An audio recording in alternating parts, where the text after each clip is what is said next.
Britain is about to rewrite its entire asylum system, refugee status turning temporary, settlements stretching to 20 years, and human rights rules reshaped in the UK. This hasn't been seen in decades. Tonight, what's changing, who's affected, and why this reform is already sparking legal, political, and humanitarian alarms. Let's break it down. The UK is preparing the biggest asylum overhaul in modern political history. For years, the asylum backlog has grown legal appeals, have stalled removals, and governments have promised reform without delivering it. The Home Office now wants refugee status to be temporary and reviewed regularly, settlement wait times increased up to 20 years, tighter human rights interpretations, especially involving Article 8 family life appeals, new fast-track removals for rejected applicants, and adoption of elements of the Danish model known for strict controls. Supporters call this the restoring fairness and control. Critics say it builds a permanent underclass of people who can never settle.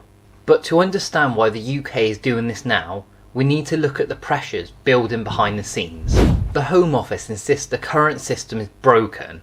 Here's their case. The asylum system has faced years of criticism over delays, costs, and rising illegal migration routes. Ministers are pointing to a record backlog of cases, a surge in small boat crossings, long legal battles that block removals, increasing cost of hotel accommodation, and pressure from public opinion and local authorities. The government argues the overhaul would deter dangerous crossing and reduce the backlog, but researchers say deterrence policies have mixed results globally.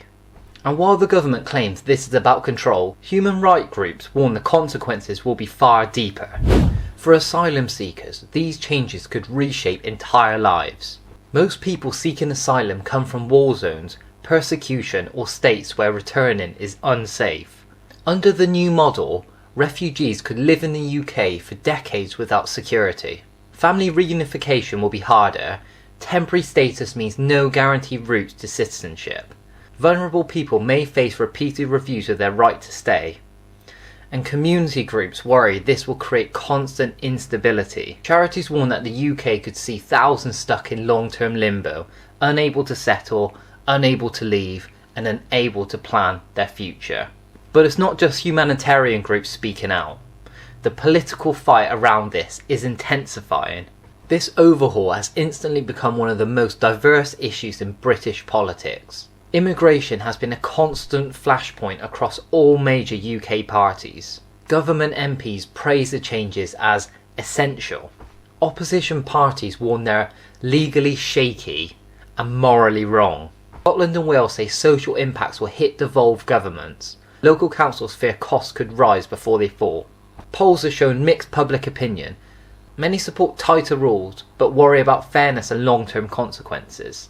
And beyond politics, the UK could walk into a storm of court challenges. Human rights lawyers say this plan could be challenged from day one. The UK remains bound by both domestic law, the European Convention of Human Rights. Potential legal flashpoints include limits on Article 8, family life rights, temporary refugee status conflicting with internal refugee conventions, appeal rights being reduced, the review process for long-term residency, and the capability with trafficking protection laws. Experts predicting years of litigation, meaning policies may change again before they're fully implemented. So with the political battle brewing and the legal fight incoming, what happens next? This overhaul is just a start. Here's what comes next. New legislation is expected soon, followed by phased implementation. The next steps include a full draft bill entering Parliament, committees reviewing human rights compliance, new guidance for asylum caseworkers, possible legal challenges delaying rollout, and of course international scrutiny from Europe and the UN. This reform could define UK politics for years, affecting communities, courts, local budgets and foreign relations. And this story is nowhere near over. That's the full breakdown of Britain's asylum overhaul. The policies, the politics, the human impact, and the legal battles ahead. And every part of this is still unfolding. If you want a deeper dive into the Danish model, the blueprint behind these reforms, let me know your thoughts on this in the comments below.